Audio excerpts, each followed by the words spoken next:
Hello students, आज हम start करेंगे sixth chapter ratio and applications seventh class का। तो चलिए स्टार्ट करेंगे इंट्रोडक्शन। लेकिन स्टार्ट करने से पहले अगर आप सब्सक्राइब नहीं किए हैं तो प्लीज़ सब्सक्राइब करिए और ज़्यादा से ज़्यादा शेयर करिए। तो चलिए हम स्टार्ट करते हैं इंट्रोडक्शन। सो इंट्रोडक्शन में फर्स्ट पॉइंट है रेशियो। First point ratio. तो रेशियो है क्या? A ratio is an ordered comparison. तो रेशियो है ordered comparison of quantities of same units. तो सेम यूनिट्स का ordered comparison है। जैसा कि अगर कोई दो चीज है उसका जो है सो केजी में है, अगर एक चीज केजी में है जैसा कि पोटैटोस है या टोमेटोस है, तो दोनों भी सेम यूनिट्स में रहना चाहिए जैसा कि केजी या केजी। ठीक है। तो अगर मैं ले लिया केजी और अगर डिस्टेंस देख रहे हैं हम किलोमीटर, ठीक है, तो डिस्टेंस और जो वेट है दोनों अलग अलग यूनिट्स हो गए, तो इसीलिए हम इसको इस्तेमाल नहीं कर सकते। तो क्या रहना चाहिए? सेम सेम यूनिट्स वाले रहना चाहिए। We use symbol. तो यहाँ पर हम सिंबल इस्तेमाल करेंगे। तो कैसा? इंग्लिश में अगर हम बोलेंगे तो कोलॉन यानी दो डॉट्स। तो दो दो डॉट्स के इस सिंबल से हम रेशियो को पहचान सकते। तो ऐसा जो रेशियो मतलब दो डॉट्स या दो यहाँ पर जो दो टिपके आएंगे उसको हम क्या बोलेंगे? Is to. The ratio of two quantities A and B.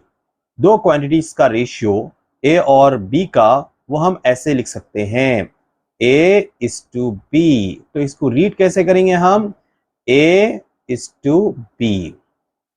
A और बी के बीच में two dots we have to put और उसको पढ़ेंगे कैसा? A is to B. ये है ratio. The two quantities A and B are called terms of the ratio. तो ये जो ए है बी है ये टर्म्स है रेशियो के। तो हम इन लोगों को क्या बोलेंगे? Terms of the ratio. The first quantity A is called the first term. तो फर्स्ट जो क्वांटिटी है उसको हम क्या बोलेंगे? फर्स्ट टर्म या antecedent. And the second quantity B is called consequent. तो फर्स्ट क्वांटिटी को क्या बोलेंगे हम? First term. और एंटीसीडेंट सेकेंड क्वांटिटी को क्या बोलेंगे हम? Consequent. Next is proportion. If two ratios are equal, अगर दो रेशियोज इक्वल है, then the four terms of the ratios are said to be in proportion. क्योंकि दो रेशियोज की बात यहां पर बोले, दो रेशियो में, एक रेशियो में कितने टर्म्स होते हैं? दो।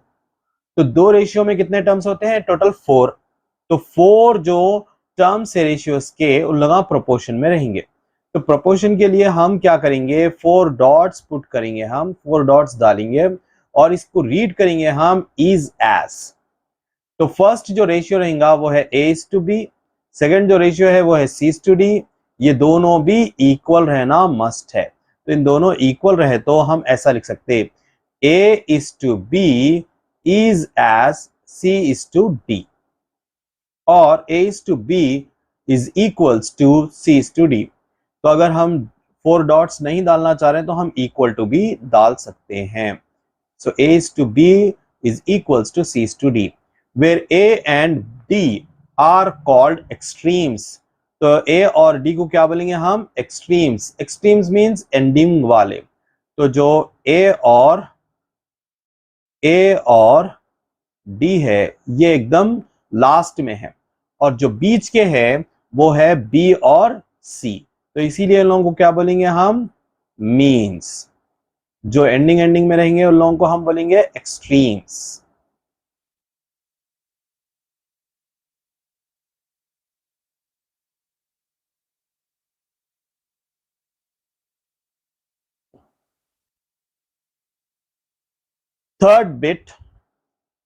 Third point, unitary method. तो थर्ड पॉइंट है हमारे पास वो है unitary method. The method in which we first find the value of one unit. तो इस मेथड में हम क्या मालूम करते हैं? एक यूनिट की वैल्यू कितनी है वो मालूम करते हैं। सपोज अगर मैं 7 एप्पल्स ले रहा हूं और अमाउंट में पे करा 70 रुपीज, तो फिर हम मालूम करेंगे कि एक एप्पल का प्राइस कितना है, क्योंकि हमको जो प्राइस है मिला वो 7 एप्पल्स का है।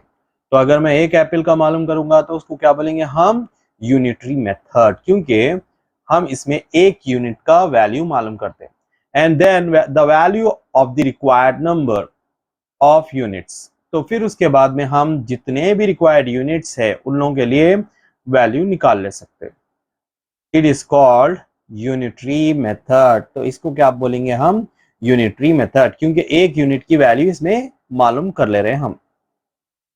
जैसा कि यहाँ पर एक एग्जांपल है, इसमें देख सकते हैं आप, if the cost of 5 pens is 85, तो 5 पेन्स का कॉस्ट 85 है, तो 12 पेन्स का कॉस्ट मालूम करना है हमको। तो सबसे पहले क्या करेंगे हम, cost of 5 pens is equals to 85। So 85 को हमें 5 से डिवाइड करने पर एक पेन का कॉस्ट मिलेगा। सो 5 1 जा 5, 5 7 जा 35, तो वो हो गया 17 कॉस्ट ऑफ 12 पेन्स। अब उसके बाद में एक पेन का जब मालूम हो गया हमको प्राइस, तो इस तरीके से हम 12 पेन्स का कॉस्ट मालूम करेंगे। 12 17 जा 204। तो यहाँ पर तरीका आपने को ये याद रखना है कि जितना भी वैल्यू है, कितने भी क्वांटिटीज का, तो पहले हम एक यूनिट के लिए क्या वैल्यू है मालूम करेंगे, फिर इसके बाद में रिक्वायर्ड वैल्यूज मालूम करेंगे। नेक्स्ट है direct proportion. So direct proportion, if in two quantities, अगर दो क्वांटिटीज में, व्हेन वन क्वांटिटी इंक्रीजेस, अगर एक क्वांटिटी बढ़ती है, then the other also increases, तो फिर दूसरी भी बढ़ती है, और वाइस वर्सा, यानी अगर कम हुई तो कम भी हो सकती दूसरी। Then the two quantities are said to be in direct proportion, तो जब भी हम बोल सकते कि ये दो क्वांटिटीज जो है वो डायरेक्ट प्रोपोर्शन में है।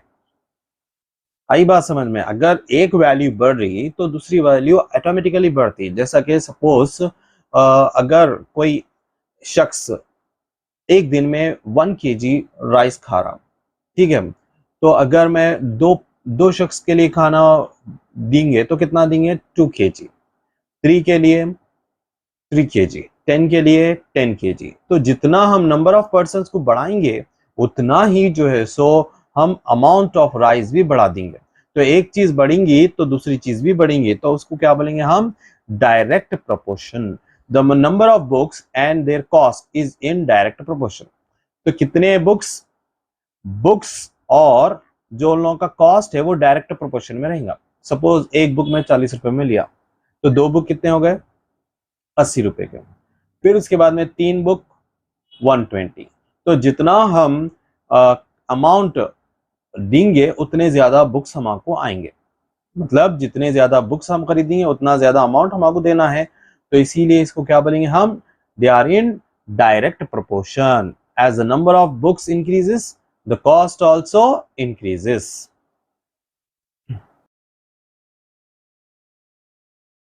ऑफ परसेंटेजेस, तो जो रेशियो है वो परसेंटेजेस में भी हम लिख सकते हैं। रेशियो का मतलब क्या है, जैसे कि हम फ्रैक्शन जैसा लिखते हैं ना, मतलब ऊपर एक नंबर नीचे एक नंबर, जैसे कि 2/5 में लिखा तो ये फ्रैक्शन हो गया। तो हम फ्रैक्शन में भी लिख सकते हैं इसको, और इसका परसेंटेज भी। तो परसेंटेज अगर मैं लिखना चाह रहा हूँ 2/5 इंटू 100 करना पड़ता, 5 1 जा 5 20 जा, सो 220 जा 40%। तो ये ऐसा हो जाता। Next, the word percent means, जो परसेंट हम कहते हैं तो परसेंट का मतलब है पर एवरी 100। सो पर एवरी 100, सेंट मीन्स 100, और फॉर ए 100, या तो फॉर ए 100 के लिए। द सिंबल परसेंटेज, ये जो सिंबल है ये परसेंटेज का सिंबल है, is used to denote percentage. Percentage denote करने के लिए ये सिंबल हम इस्तेमाल करेंगे। To convert a quantity into its equivalent percentage, तो कौन सी भी एक क्वांटिटी को हमें अगर परसेंटेज में कन्वर्ट करना है, कोई भी कुछ भी दिए, वैल्यूज या नंबर्स, तो हम उसको अगर परसेंटेज में कन्वर्ट करना चाह रहे हैं तो उसके लिए एक तरीका है। तो वो तरीका क्या है? सबसे पहले हमें जो भी गिवन दिए उन लोग उसको फ्रैक्शन में रिप्रेजेंट करना है। मतलब जैसा कि मैं अभी पिछले एग्जाम्पल में करा, तो पहले हम उसको क्या कर लेंगे? फ्रैक्शन में कन्वर्ट कर लेंगे। जैसा कि 2/4 ले लूंगा मैं। नेक्स्ट, उसके बाद में क्या करना है? Multiply it with 100। तो 100 से इसको मल्टीप्लाई करना है। 100 से मल्टीप्लाई कर लिए, फिर कैंसिल करेंगे। 2 1 जा 2 2 जा 2 1 जा 2 5 जा 10। So this is 50%। फिर इसके बाद में क्या करना है? एंडिंग में परसेंटेज का सिंबल लगा देने का है। नेक्स्ट, जैसा कि यहां पर हम देख सकते हैं, a man purchased an article for 80 rupees. Purchased means cost price. उन्होंने इतने पैसे देकर एक आर्टिकल खरीदे 80 रुपीज में। एंड सेल्स इट फॉर 100, और उसे बेचे कितने में? 100 में। मतलब सेलिंग प्राइस कितना है? 100। Find his gain percentage. तो गेन कितना हुआ उनको, और गेन का परसेंटेज मालूम करना है। उसके लिए क्या करेंगे? सबसे पहले कॉस्ट प्राइस लिख लेंगे, मतलब कितने में खरीदे उन्होंने? 80 में। सेलिंग प्राइस कितना है? बेचे कितने में? 100 में। गेन, फायदा कितने का हुआ? क्योंकि सेलिंग प्राइस ज्यादा में बेचे उन्होंने, 20 रुपए एक्स्ट्रा थे, तो इसीलिए गेन 20 का है। गेन एज ए फ्रैक्शन, तो अगर हम इसका फ्रैक्शन लिखेंगे तो कैसा लिखेंगे? 20/80। और गेन का परसेंट अगर हम बनाएंगे तो 20/80 इंटू 100। तो ये 0 और ये 0 या ऊपर का 0 हम कैंसिल कर सकते हैं। 2 1 जा 2 4 जा 8। तो ये हो गया 1/4 इंटू 100। 4 1 जा 4 2 जा 8, 2 बच गए, 4 5 जा 20। So the percentage is 25%। 25% आया इसका। नेक्स्ट, अगर सीपी कॉस्ट प्राइस बढ़ के है, अगर हम ज्यादा पैसों में खरीद रहे हैं, बेच रहे हैं कम पैसों में, तो उसको हम क्या बोलेंगे? Loss. When cost price is greater than selling price, then there is a loss.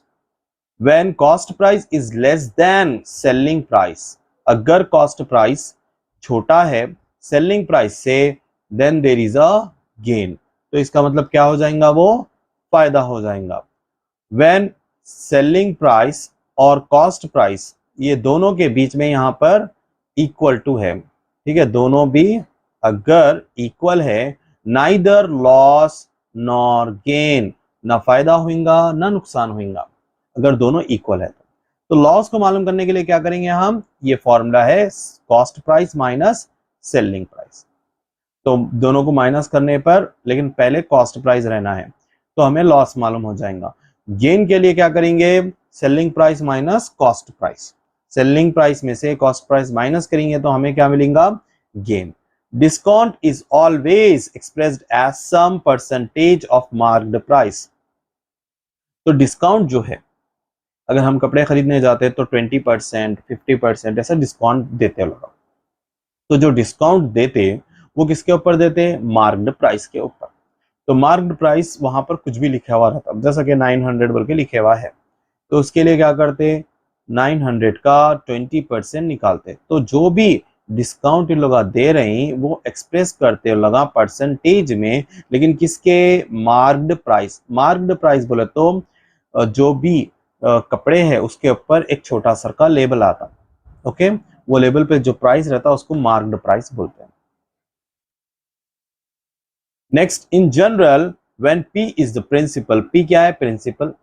Principal बोले तो प्रिंसिपल अमाउंट है वो। R, R is the rate of interest. R क्या है? Rate of interest per annum. Annum means साल। तो एक साल में कितना रेट ऑफ इंटरेस्ट लग रहा। And I is the interest, और I क्या है? इंटरेस्ट है। देन फॉर्मूला ये है, simple interest formula, I is equal to PTR/100। तो हमारे पास प्रिंसिपल भी है और ये टाइम पीरियड है, और R बोले तो रेट ऑफ इंटरेस्ट बाय 100। तो ये तो सिंपल इंटरेस्ट मालूम हो जाएगा। फिर उसके बाद में क्या करेंगे हम, अमाउंट के लिए A is equal to P plus I. P I है P R T by 100, P common निकाल देंगे हम, P into 1 plus R T by 100। Okay,